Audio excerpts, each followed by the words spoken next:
Welcome to Chillin' 101. We hope this video helps. In this video, I will explain how to run file handling programs in C. First, you'll need a C compiler, such as GCC, installed on your system.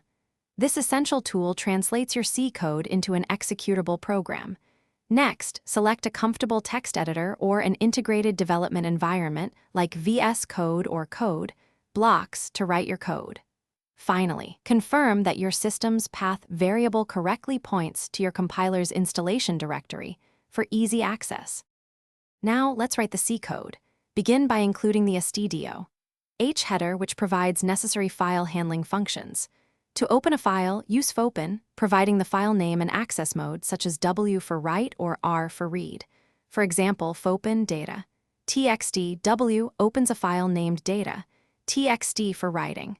Then use functions like fprintf to write data or fscanf to read data. Remember to always close the file using fclose to save changes and release resources.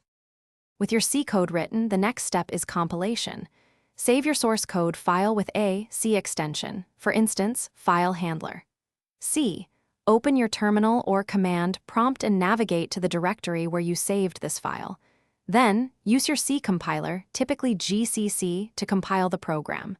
The command gcc file handler, co file handler executable, will create an executable file named file handler executable in the same directory, ready for execution. Finally, it's time to run your compiled program.